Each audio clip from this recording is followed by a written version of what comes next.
Now let us start with our chapter number 2, which is legislative framework of corporate governance in India. Right?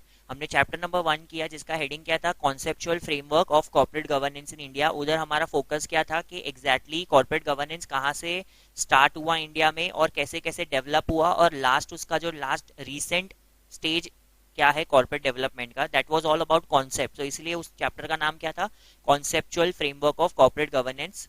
Right? Where ये वाला जो chapter है इसमें हम legal aspect देखेंगे कि एग्जैक्टली हमारे इंडिया के अंदर, अभी ये जो पूरा चैप्टर है ये पूरा के पूरा इंडिया के ऊपर है, जबकि चैप्टर नंबर 1 था कॉन्सेप्चुअल फ्रेमवर्क, उसमें हमने इंडिया के बारे में तो डेवलपमेंट सीखा ही था, उसके अलावा बाकी USA, UK, Singapore, Australia, right, south Africa, वो सारे कंट्रीज के बारे में भी हमने देखा था। बट ये वाला जो चैप्टर है ये पूरा के पूरा इंडिया के ऊपर ही है कि इंडिया के अंदर कॉर्पोरेट गवर्नेंस कौन कौन से एरियाज के लिए, कौन कौन से रेगुलेटरी बॉडीज के लिए क्या क्या एप्लीकेबल होगा, कंप्लायंसेस, क्या क्या सेक्शंस उनको फॉलो करने पड़ेंगे, क्या क्या रेगुलेशंस उनके लिए होंगे, क्या क्या प्रिंसिपल्स उनको फॉलो करने पड़ेंगे, वो हम देखेंगे ये वाले चैप्टर के अंदर। पूरा लीगल एस्पेक्ट्स देखने वाले, इसलिए इस चैप्टर का नाम इन्होंने क्या दिया हुआ है, legislative framework of corporate governance in India. ठीक है? So before we start with any particular answer, let us just see कि एग्जैक्टली ये पूरे चैप्टर के अंदर हमको कितने एरियाज में इस चैप्टर को डिवाइड किया हुआ है। तो the chapter is divided into 5 areas. Right? The chapter is divided into 5 particular broad areas, फिर उसके अंदर सब टॉपिक्स है वो अलग है, बट मेन जो है वो 5 एरियाज अलग अलग है, जिसमें से very first one is all companies formed under companies act 2013। अगर कंपनीज है तो कंपनीज को क्या क्या लीगल रेगुलेशंस फॉलो करने पड़ेंगे फॉर कॉर्पोरेट गवर्नेंस, तो पहला एरिया हम वो सीखेंगे। Second is for listed entities, अगर आपकी लिस्टेड कंपनी है तो एलओडीआर आपके लिए एप्लीकेबल हो जाएगा, तो इसलिए देखो नीचे इन्होंने क्या लिखा, SEBI LODR regulations. Right? Then the third area which we are going to cover is banking and financial institution.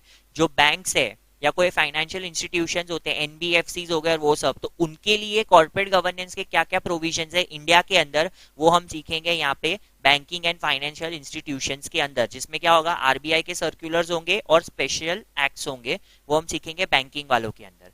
Then insurance company, India के अंदर जितनी भी इंश्योरेंस कंपनीज है उनको कौन सा कॉर्पोरेट गवर्नेंस का प्रोविजंस या कौन से कंप्लायंसेस फॉलो करने हैं वो हम देखेंगे ये वाले चैप्टर के अंदर। इंश्योरेंस कंपनी जिनको मेनली एप्लीकेबल क्या होता है, IRDAI laws and circular.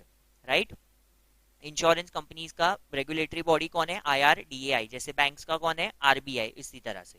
And then last हम देखेंगे पीएसईज, पब्लिक सेक्टर एंटरप्राइजेस। तो अगर पब्लिक सेक्टर एंटरप्राइजेस है इंडिया के अंदर तो उनको डीपीई के गाइडलाइंस फॉलो करने पड़ेंगे। एग्जैक्टली ये क्या है, ये जब हम फिफ्थ मतलब वो जो पब्लिक सेक्टर एंटरप्राइज वाला एस्पेक्ट करेंगे तब उसको हम डिटेल में देखेंगे। फिलहाल फॉर योर ब्रीफ अंडरस्टैंडिंग मैंने आप लोगों को बताया कि ये चैप्टर जो है वो 5 एरियाज में डिवाइडेड है।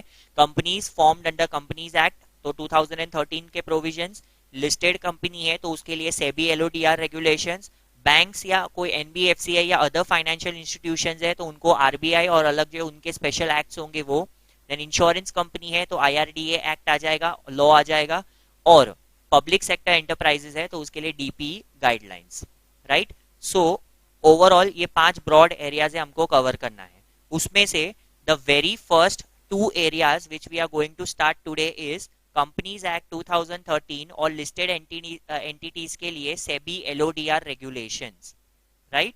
अब इसमें क्या होगा कि मेजॉरिटी वाला जो पार्ट है ये दोनों एरियाज का वो हमने चैप्टर नंबर 1 में पूरा कंप्लीट कर लिया है। राइट? अभी आप आंसर भी देखोगे, जो हम पहला आंसर स्टार्ट करेंगे तो उसमें आपको मैंने इसीलिए आप लोगों को बोला कि जो चैप्टर नंबर 1 ओईसीडी प्रिंसिपल्स जो है वो एक बार अच्छे से रिवाइज कर लो, क्योंकि वहां के जो पॉइंट्स थे as it is same to same यहाँ पर उठाए हैं। राइट? टॉपिक चेंज हो गया है बट जो कॉन्सेप्ट ओईसीडी का जो था वही सेम कॉन्सेप्ट यहाँ पर भी यूज हुआ है। तो इसीलिए हमको वो ध्यान रखना है कि अगर कंपनीज एक्ट के हिसाब से या लिस्टेड एंटिटीज के हिसाब से अगर कोई आंसर उन लोग पूछ रहे, लेजिस्लेटिव फ्रेमवर्क पूछ रहे, तो हमको नथिंग बट ओईसीडी वाला जो आंसर है उसी को हमको लिखना है। राइट? किस तरीके से लिखना है, क्या पॉइंट्स बनाने, वो तो अभी हम डिटेल में देखेंगे, बट हमको ओईसीडी वाला आंसर याद रखना है। सो अगर हम देखें तो 5 टॉपिक्स जो इस चैप्टर में पूरा पढ़ना है, 5 मेन हेडिंग्स जो पढ़नी है, उसमें से ये जो कंपनीज वाली एक्ट है, कंपनीज एक्ट 2013, और जो सेबी के एलओडीआर रेगुलेशन वाला जो लिस्टेड वाला पार्ट है, ये जो 2 पार्ट है ये पूरा आपका प्राइमरीली कवर हो चुका है चैप्टर नंबर 1 में। ठीक है। सो मेजरली आपको नया कुछ इसमें से नहीं पढ़ना पड़ेगा, जो चैप्टर 1 अपना हो गया है उसी का एक तरीके से यहाँ पे रिवीजन हो जाएगा, वही सेम टॉपिक यहाँ पर रिपीट हुआ है। सो ये दो टॉपिक जो है इसको हम लोग साइड में ही रख देंगे। तो अगर देखने जाए तो कुछ नया कॉन्सेप्ट आपको सीखने मिलेगा इस चैप्टर के अंदर, तो वो कौन होंगे? ये 3 कॉन्सेप्ट्स, बैंकिंग के लिए, इंश्योरेंस के लिए और पब्लिक सेक्टर एंटरप्राइजेस के लिए क्या क्या प्रोविजंस है, क्या क्या लेजिस्लेशन लीगल प्रोविजंस एप्लीकेबल है, वो 3 कॉन्सेप्ट्स, राइट। सो ये 3 कॉन्सेप्ट्स जो है वो होंगे आपके नए, और जो स्टार्टिंग के 2 है कंपनीज एक्ट और लिस्टेड एंटिटीज के लिए सेबी एलओडीआर, वो हमने ऑलरेडी चैप्टर 1 में कवर कर लिया है। क्लियर? बट स्टार्ट भी हम उसी से करेंगे ताकि हमारे 2 एरियाज जो है वो चैप्टर के कंप्लीट हो जाए और अपना एक तरीके से रिवीजन हो जाए फर्स्ट चैप्टर का, ठीक है। एंड देन बैंक्स और 1 बाय 1 एक हम लोग स्टार्ट करेंगे। So now the very first answer which we are starting is principles for periodic disclosures and for corporate governance. Periodic disclosures मतलब annual disclosures या क्वार्टरली डिस्क्लोजर या 6 मंथली डिस्क्लोजर्स, जो भी है सेमी एनुअली डिस्क्लोजर, जो भी disclosures है उसके लिए क्या क्या प्रिंसिपल्स बनाए हैं और कॉर्पोरेट गवर्नेंस के लिए क्या क्या प्रिंसिपल बनाए हैं। तो एग्जाम में अगर आप लोगों को ये क्वेश्चन आ रहा है कि बताइए मुझे periodic disclosures, principles for periodic disclosures, कि किस तरीके से डिस्क्लोजर होना चाहिए, डिस्क्लोजर करते टाइम आपको क्या क्या बातों का ध्यान रखना है, तो आपको लिखना है ये जो आंसर में ए वाला पार्ट है वो principles governing disclosures and obligations. तो ये जो ए वाला पार्ट है वो आपको लिखना है। और अगर आपके एग्जाम में उन्होंने पूछा है क्वेश्चन, इंस्टीट्यूट ने आपको पूछा है principles for corporate governance, principles for corporate governance, ये सेकेंड हाफ अगर आपको पूछा है, सो आपको आंसर लिखना है ये बी वाला part which is corporate governance principles. Clear? So ये 2 टॉपिक्स है और ये दोनों के दोनों टॉपिक्स इसके लिए है लिस्टेड एंटिटीज के लिए, राइट। क्योंकि आगे हम लोग देखेंगे यहाँ पे, ये देखो पीरियोडिक वाले में यहाँ पे क्लियरली लिखा है regulation 4 of SEBI LODR regulation 2015, मतलब ये क्या हो गया, हम ये वाला टॉपिक पढ़ रहे, कौन सा वाला? लिस्टेड एंटिटीज वाला टॉपिक। क्लियर? अच्छा, कंपनीज एक्ट का अलग से इन्होंने इस चैप्टर में कुछ नहीं दिया है। कंपनीज एक्ट का तो क्या है, टाइम एंड अगेन हर जगह पे सेक्शंस अलग अलग आते ही रहते हैं, राइट। तो हर जगह पर हम लोग सेक्शन दूसरे दूसरे चैप्टर में पढ़ ही रहे, तो अलग से कुछ उनके लिए नहीं है। सिर्फ जो हमने बोर्ड कमिटीज देखा वो एज पर कंपनीज एक्ट ही था, राइट, कि क्या क्या कमिटीज बनाना पड़ेगा आपको for your corporate governance, better corporate governance in your company, right. तो वो हमने ऑलरेडी देख लिया। तो मेजरली ये वाला जो आंसर है वो पूरा के पूरा लिस्टेड एंटिटीज को फोकस करेगा, जिसमें सेबी के एलओडीआर रेगुलेशन के बारे में हाईलाइट किया रहेगा, ठीक है। तो ये रेगुलेशन आपको याद रहता है तो अच्छा रहेगा। कौन सा रेगुलेशन है पीरियोडिक डिस्क्लोजर के लिए? Regulation 4 of SEBI LODR regulation 2015। क्या बात करता है वो? Provides for broad principles for periodic disclosures and for corporate governance by listed entities। Periodic disclosure हो या प्रिंसिपल्स फॉर कॉर्पोरेट गवर्नेंस हो, लिस्टेड एंटिटीज के लिए वो किधर बताया गया है? रेगुलेशन 4 ऑफ सेबी एलओडीआर के अंदर, राइट। फिर ये आप थोड़ा याद रखिएगा कि ये जो प्रिंसिपल्स है पीरियोडिक डिस्क्लोजर्स के, वो हमने कहाँ से डिराइव किए हैं या किसके ऊपर बेस्ड है, हमने कहाँ से लिए हैं ये? तो IOSCO से हमने डिराइव किया गया है। क्या ये? International organisation of securities Commission. हमारे जो प्रिंसिपल्स हमने बनाए हैं वो हमने इस पर्टिकुलर कमीशन को पॉइंट में रखते हुए, इनके पॉइंट्स और इनके प्रिंसिपल्स को ध्यान में रखते हुए हमने हमारे कंट्री के लिए सेबी ने ये एलओडीआर रेगुलेशन के अंदर पॉइंट्स निकाले हैं।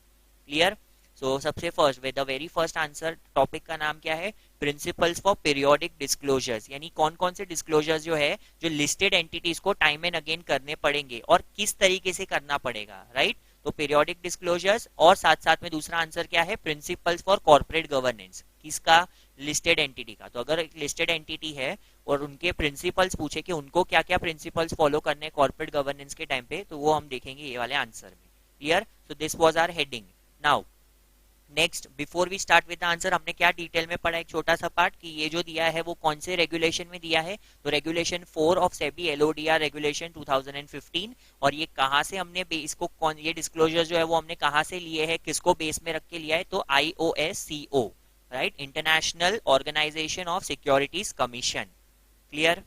यस। सो ये जो ए वाला पार्ट है वो आपका पूरा के पूरा किस पे फोकस करेगा कि आपको क्या क्या डिस्क्लोजर्स के बारे में क्या क्या प्रिंसिपल्स है, किस तरीके से इसको ध्यान रखना है। तो अगर आप लोग देखोगे तो टोटल एच तक पॉइंट्स है, ए से लेकर एच तक पॉइंट्स है। सब पॉइंट्स में सिर्फ और सिर्फ डिस्क्लोजर के बारे में बताया होगा कि आपके कंपनी में डिस्क्लोजर किस तरीके से होना चाहिए, ट्रांसपेरेंट होना चाहिए, इन्फॉर्मेशन जो भी प्रोवाइड कर रहे हो वो एक्यूरेट होना चाहिए, इन्फॉर्मेशन आप जो भी दे रहे हो तो प्रॉपर चैनल में फ्लो होना चाहिए, राइट। बीच में ऐसा नहीं होना चाहिए कि एक जगह से फिर सीधा दूसरे तो डिस्टॉर्ट हो रहा है, इन्फॉर्मेशन कहीं और जा रहा है तो एक्स्ट्रा रूमर्स ऐड हो रहे हैं, वैसा कुछ नहीं, डिस्टॉर्शन नहीं होना चाहिए, प्रॉपर चैनल में डिसेमिनेशन होना चाहिए। तो देखो वही सारे पॉइंट्स यहाँ पे लिखे रहेंगे। तो वन बाय वन इसको देखते हैं कि डिस्क्लोजर के बारे में बोला है तो हमको क्या क्या बातें याद रखनी है। तो देखो, the listed entity shall make disclosures and abide by its obligations under these regulations. Which regulation they are telling here? Regulation 4 जो हमने अभी अभी देखा उसके बारे में बात कर रहे हैं। In accordance with the following principles. ठीक है, तो देख लेते हैं exactly इसने क्या बोला है। First, information shall be prepared and disclosed in accordance with applicable standards of accounting and financial disclosure. यानी क्या बताया इन्होंने कि जो भी आप इंफॉर्मेशन प्रिपेयर कर रहे हो या जो भी आप इंफॉर्मेशन डिस्क्लोज करने वाले हो आपके शेयर होल्डर्स को, आपके वेबसाइट पे डिस्क्लोज करो या आप अपने एनुअल रिपोर्ट में बताओ, जो भी इंफॉर्मेशन आप डिस्क्लोज करोगे बाहर वालों के लिए या शेयर होल्डर्स के लिए, किसी के भी लिए, आप एक ध्यान रखना कि वो इंफॉर्मेशन क्या हो, एप्लीकेबल स्टैंडर्ड्स ऑफ अकाउंटिंग, आपकी कंपनी ने जो अकाउंटिंग स्टैंडर्ड्स फॉलो किए हैं उसी के हिसाब से उसके जो डिस्क्लोजर्स एप्लीकेबल होते हैं वही बताना। क्लियर।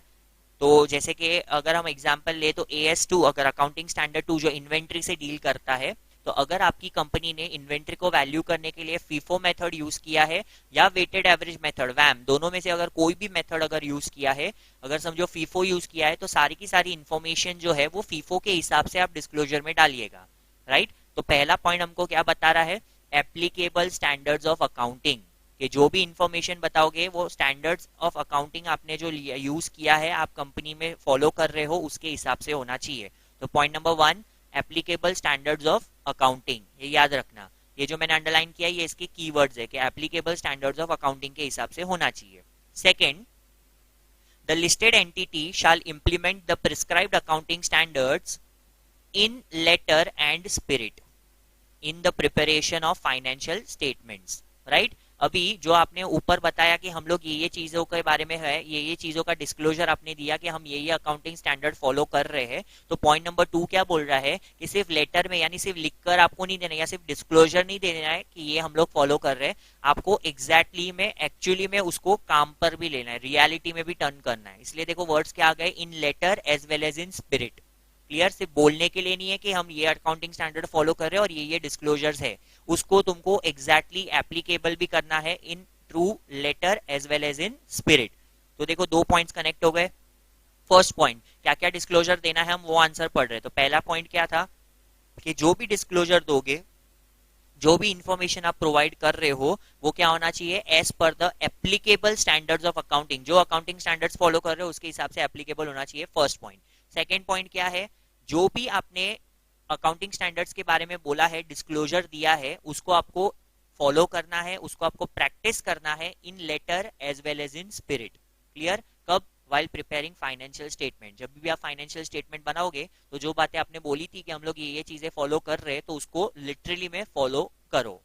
क्लियर। तो सेकंड आ गया, practice accounting standard in letter as well as in spirit.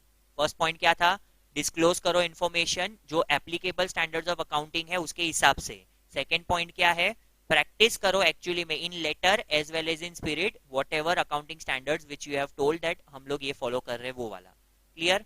Then third वाला पॉइंट, ये काफी बेसिक पॉइंट है थर्ड वाला, the listed entity shall refrain from misrepresentation, और ध्यान रखना है and ensure that the information provided to recognize stock exchange and investors is not misleading। यानी इधर के 2 वर्ड्स ये याद रखना है कि सिर्फ लिस्टेड कंपनी को एक चीज का ध्यान रखना है कि जो भी इंफॉर्मेशन वो प्रोवाइड कर रहे हैं तो उससे इन्वेस्टर्स और जो स्टॉक एक्सचेंज है उसको मिस रिप्रेजेंटेशन ना हो। फर्स्ट वर्ड हाईलाइट वर्ड क्या है, कीवर्ड यहाँ पे मिस रिप्रेजेंटेशन ना करे इंफॉर्मेशन, और दूसरा के मिसलीड ना करे उनको। जो भी इंफॉर्मेशन है वो ट्रू होनी चाहिए, ऐसा नहीं कि फॉल्स है और मिसलीडिंग है या मिस रिप्रेजेंट कर रही है कंपनी को, राइट, फॉल्स इमेज बता रही है कंपनी की, ऐसा कुछ नहीं होना चाहिए। क्लियर। तो फर्स्ट पॉइंट आपको इन्फॉर्मेशन जो डिस्क्लोज करना है वो कैसे होने चाहिए, एप्लीकेबल स्टैंडर्ड्स ऑफ अकाउंटिंग के हिसाब से। सेकेंड पॉइंट, जो भी आप applicable standards of accounting follow कर रहे हो उसको फॉलो करो, प्रैक्टिस करो in letter as well as in spirit. Third point, आप लिस्टेड एंटिटीज को एक चीज का बात ध्यान रखना है, उनको मेक श्योर करना है कि जो भी इंफॉर्मेशन या जो भी डिस्क्लोजर्स आप प्रोवाइड कर रहे हैं इन्वेस्टर्स को या स्टॉक एक्सचेंज को should be free from miss representation and misleading facts नहीं होने चाहिए उसके अंदर। क्लियर? देन ये वाला अपना फेवरेट पॉइंट आ गया, ये हमने चैप्टर नंबर 1 में बहुत बार पढ़ा था। The listed entity shall provide educate and timely information to recognize stock exchange and investors। Third point में हमने क्या देखा कि इन्वेस्टर्स को इन्फॉर्मेशन देनी है और स्टॉक एक्सचेंज को देनी है, तो इन्फॉर्मेशन कैसी होनी चाहिए, जो मिसलीड ना करे या मिस रिप्रेजेंट ना करे, राइट। तो सेम तरीके से फोर्थ वाला क्या बोल रहा है वहां पर कि टाइम टू टाइम भी देना है और एडुकेट इन्फॉर्मेशन देनी है। जितना लग रहा है कि ये इतना इन्फॉर्मेशन रिक्वायर्ड होगा तो ही वो सामने वाला इन्वेस्टर कोई डिसीजन ले पाएगा, तो आपको पूरा फैक्ट्स बताने पड़ेंगे। तो adequate and timely information, time to time देना है। ऐसा नहीं कि जो टाइम चला गया, जो ड्यू डेट्स थी वो ड्यू डेट्स के बाद आप डिस्क्लोजर दे रहे हो, नहीं, एक टाइम बाउंड होता है, ड्यू डेट्स होता है, वो आपको फॉलो करना पड़ेगा। तो फोर्थ पॉइंट क्या है, adequate and timely information. Then next point देखो, यही वाले को एडुकेट एंड टाइमली इन्फॉर्मेशन को अलग अलग वर्ड्स में एक्सप्लेन किया। देखो पॉइंट नंबर ई में क्या बोला है, the listed entity shall ensure that disseminations made under provisions of this regulation. Dissemination मतलब जो इन्फॉर्मेशन का फ्लो है, जो आपने डिसेमिनेशन सब जो डिस्क्लोजर्स प्रोवाइड करने चालू किए, द फ्लो, द चैनल आपका जो भी है, circulars made thereunder are adequate होना चाहिए, वो हमने ऑलरेडी देख लिया। एक्यूरेट होना चाहिए, फॉल्स इंफॉर्मेशन नहीं होनी चाहिए। एक्सप्लिसिट होना चाहिए, एक्सप्लिसिट मतलब एकदम क्लियर होना चाहिए, क्या मेथड आपने यूज किया है, कंफ्यूजिंग नहीं होना चाहिए, एकदम क्लियर होना चाहिए। टाइमली, ये टाइमली ऑलरेडी हमने देख लिया। And presented in a simple language, simple language में होना चाहिए ताकि इन्वेस्टर्स जो है वो समझ सके, राइट। वो इस तरीके से इतना डिफिकल्ट नहीं होना चाहिए कि उनको समझ में ही कुछ ना आए। तो फिर बोलने के लिए तो आप बोल सकते हो कि हमने डिस्क्लोजर्स प्रोवाइड किए हैं, बट डिस्क्लोजर्स का कोई मतलब नहीं निकल रहा बिकॉज इन्वेस्टर्स को वो समझ में ही कुछ नहीं आ रहा। क्लियर? सो ये हो गया हमारा फिफ्थ पॉइंट। एक बार देख लेते हैं, बस 5 या 6 पॉइंट्स करेंगे तो काफी हो गया। तो प्रिंसिपल्स रिगार्डिंग डिस्क्लोजर, क्या क्या डिस्क्लोजर्स के बारे में हमने सीखा। तो फर्स्ट पॉइंट, आप जो भी इंफॉर्मेशन डिस्क्लोज कर रहे हो आप मेक श्योर कीजिए कि वो किसके हिसाब से हो, applicable standards of accounting, first point. Second point, जो आपने बताया कि हम ये एप्लीकेबल स्टैंडर्ड्स ऑफ अकाउंटिंग कर रहे हैं तो उसको आपको एक्चुअली में प्रैक्टिस करना है in letter as well as in spirit while preparing financial statement, बराबर। थर्ड पॉइंट क्या था कि लिस्टेड एंटिटी को मेक श्योर करना है कि वो जो भी इंफॉर्मेशन डिस्क्लोज कर रहे हैं रिकॉग्नाइज स्टॉक एक्सचेंज और इन्वेस्टर्स को, that information should be free from miss representation and misleading facts. Misleading भी नहीं होना चाहिए और मिस रिप्रेजेंटेशन भी नहीं होना चाहिए, राइट। ये हो गया हमारा थर्ड पॉइंट। फोर्थ पॉइंट क्या था, लिस्टेड एंटिटी को एडुकेट इंफॉर्मेशन और time to time information provide करनी है, ये हो गया फोर्थ पॉइंट। और फिफ्थ पॉइंट ये याद रखना है, वापिस से सेम ही है, फोर्थ वाले का ही एक तरीके से एक्सटेंशन किया है फिफ्थ पॉइंट में, कि जो भी इंफॉर्मेशन प्रोवाइड कर रहे हो वो आपको ध्यान रखना है वो एडुकेट हो, एक्यूरेट हो, एक्सप्लिसिट हो, टाइम टू टाइम प्रेजेंट करना है, टाइमली हो और presented in a simple language. उसका लैंग्वेज क्या होना चाहिए, सिंपल होना चाहिए, easily understandable to a layman होना चाहिए। क्लियर? तो ये हो गए 5 पॉइंट।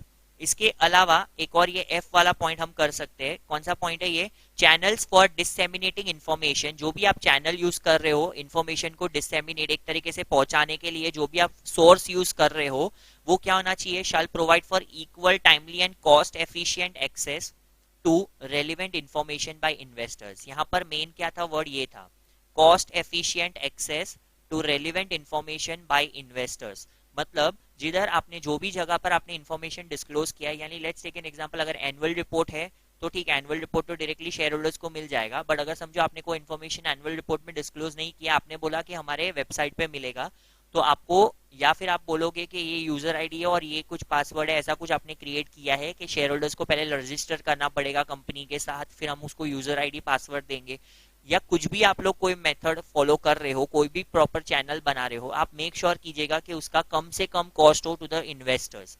ऐसा ना हो कि वो इन्फॉर्मेशन डिस्क्लोजर लेने के लिए उसको इतने सारे पहले पैसे भरने पड़ेंगे कि पहले आप इतना रजिस्टर कीजिए यहाँ पे, फिर हम यूजर आईडी पासवर्ड देंगे, फिर आप जाकर एक्सेस कर सकते हो हमारे कंपनी के पोर्टल पे वेबसाइट पे जाकर। वैसा नहीं होना चाहिए। इन्होंने क्लियरली बोला कि चैनल्स फॉर डिसेमिनेटिंग इन्फॉर्मेशन, जो भी चैनल से आप इन्फॉर्मेशन डिसेमिनेट कर रहे हो, शेयर होल्डर्स या इन्वेस्टर्स तक पहुंचा रहे हो, आपको ध्यान रखना है कि वो क्या हो, टाइम टू टाइम पहुंचे। ये टाइम टू टाइम वाला तो बार बार आ रहा है, बट दूसरा जो मेन वर्ड्स थे यहाँ पे ये याद रखना है, कॉस्ट एफिशिएंट हो, इकोनॉमिक हो, राइट। ऐसा नहीं हो कि उनको बहुत ज्यादा पैसे भरने पड़ रहे, फिर पैसे भरने के बाद उनको पहले तो इन्फॉर्मेशन प्रोवाइड होगी, वैसा नहीं होना चाहिए। It should B cost friendly.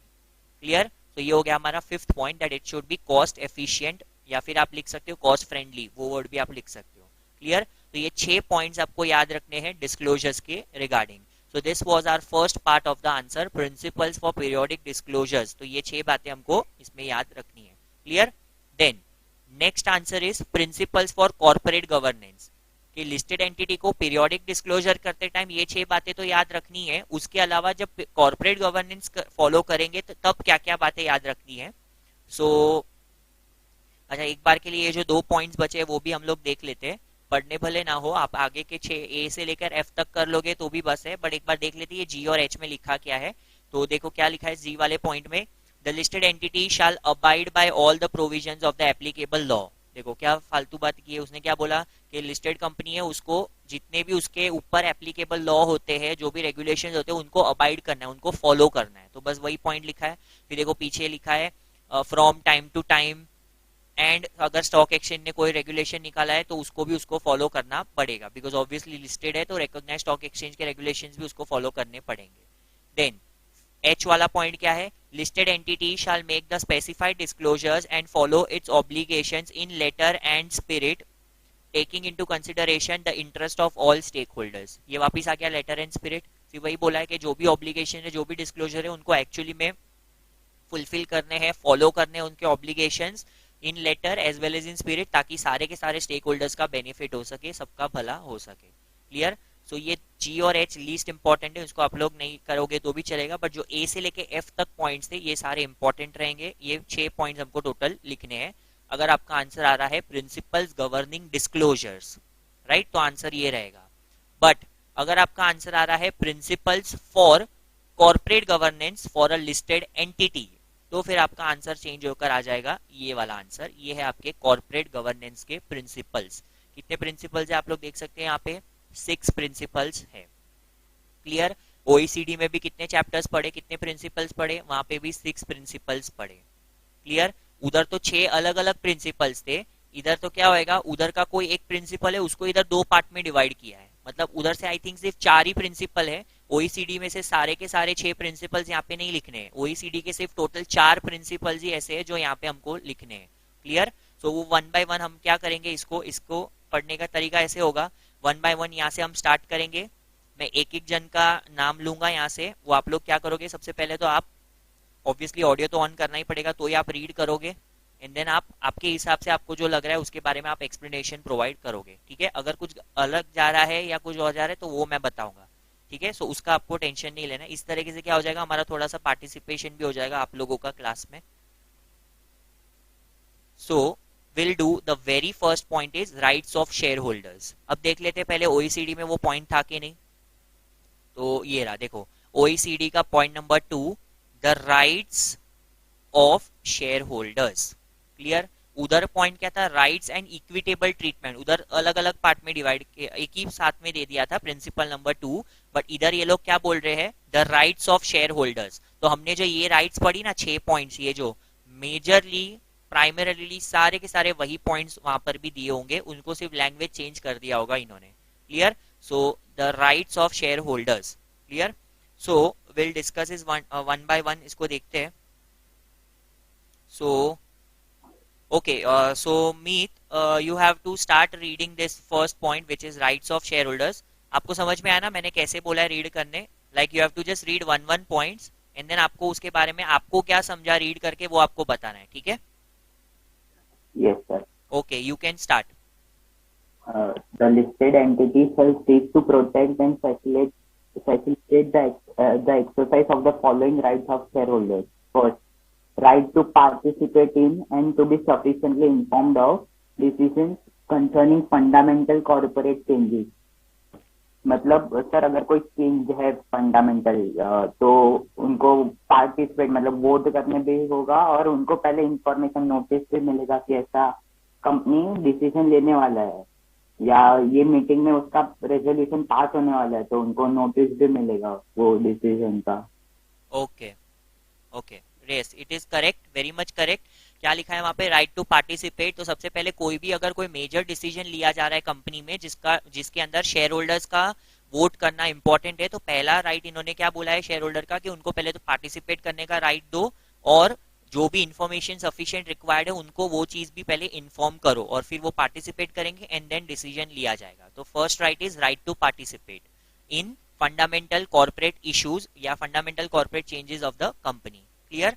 Okay चलो, very good. Second?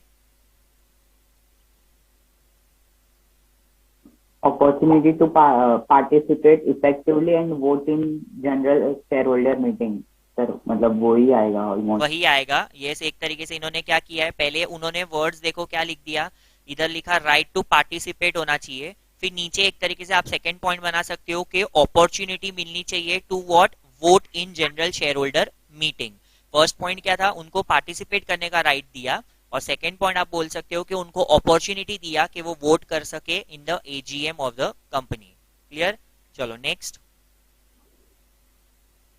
Being informed of the rules including voting procedures that govern general shareholder meeting। Yes बताइए क्या मतलब हुआ इसका? सर आइडिया नहीं है, पर शायद वो वन शेयर वन वोट या। नहीं नहीं नहीं नहीं, ऐसा कुछ भी नहीं है, इधर सिंपली लिखा हुआ है, देखो क्या बोला है, been informed of the rules including voting procedure. अभी देखो पॉइंट नंबर, ये देखो लाइन से कनेक्ट करो इसको। फर्स्ट क्या बोला कि उनको कोई भी इंपॉर्टेंट डिसीजन होगा कंपनी का तो उसमें उसको पार्टिसिपेट करने का राइट देंगे, राइट। फिर सेकंड वाला क्या बोला, उनको वोट करने के लिए अपॉर्चुनिटी देंगे। तो थर्ड पॉइंट है ना, ये भी वोट के रिगार्डिंग ही है, देखो वोटिंग प्रोसीजर। तो अब थर्ड पॉइंट में क्या बोला है कि जो अभी उनको सेकंड पॉइंट में बोला कि तुमको वोट करने मिलेगा, तो थर्ड पॉइंट ये लोग बोल रहे हैं कि वोट करने के लिए वोटिंग का क्या प्रोसीजर है उसके बारे में हम उनको इन्फॉर्म करेंगे। तो ये भी एक शेयर होल्डर का राइट है कि मुझे वोट करना है, तो वोट कैसे करना है, वोटिंग का क्या कंपनी प्रोसेस है या क्या प्रोसीजर फॉलो करती है, वो हमको इन्फॉर्म करो उसके बारे में। तो ये भी एक शेयर होल्डर का राइट है कि वोटिंग प्रोसीजर जो है उसके बारे में भी उसको इन्फॉर्म्ड होना चाहिए। तो ये वही लिखा है कि वोटिंग प्रोसीजर्स के बारे में it should be inform to the shareholders. Clear? चलो then ask, then next point fourth. Opportunity to ask questions to the board of directors to place items on agenda of general meeting and to propose resolution subject to reasonable limitation। Yes, क्या मतलब हुआ इसका? Board को question करने का right है उनके पास, अगर उन्हें कुछ डाउट लगा या कुछ क्लैरिफिकेशन चाहिए तो। Yes perfect. Board of directors को अगर कोई भी डाउट वाउट पूछना है, उनको कोई क्वेश्चन पूछना है तो वो पूछ सकते हैं, ये राइट है उनके पास। और दूसरा कि अगर कोई भी रेजोल्यूशन पास करना है, एसआर अगर पास करना है, ओआर पास करना है, कुछ भी करना है, तो वोट तो वो लोग ही करेंगे ना। तो प्रपोज करना है रेजोल्यूशन तो उनका भी उसके पास राइट है, ठीक है, शेयर होल्डर के पास। Next fifth. Effective shareholder participation in key corporate governance decisions such as nomination and election of members of board of directors। थोड़ा सा बेकार वाला पॉइंट है। क्या बोल रहा है ये वाले पॉइंट में ये लोग कि जो एनआरसी कमिटी हम जो बनाया है उसके अंदर जो डायरेक्टर्स को आप लोग सोच रहे हो कि इसको डालना है इसको डालना है, तो उसमें भी थोड़ा बहुत शेयर होल्डर को राइट दो कि उनके पास भी राइट हो कि कौन सा डायरेक्टर अपॉइंट करना है, क्या करना है, तो उनको भी थोड़ा वोटिंग राइट्स दो, ठीक है, कि वो भी इफेक्टिवली पार्टिसिपेट कर सके। ठीक है, ये एक का एक ही बात घुमा फिरा कर इन्होंने यही सब बताया है। पहले में भी पार्टिसिपेट बोला था, यहाँ पे भी इन्होंने क्या बोला, इफेक्टिव शेयर होल्डर पार्टिसिपेशन। सिर्फ घुमा कर क्या कर दिया, उधर लिखा था इन फंडामेंटल कॉर्पोरेट चेंजेस, कंपनी का मेजर जो जो चेंजेस होगा उसके अंदर, और यहाँ पे इन्होंने वो हटाकर क्या लिख दिया कि नॉमिनेशन या कोई भी डायरेक्टर को इलेक्ट कर रहे तभी के टाइम पे। ठीक है,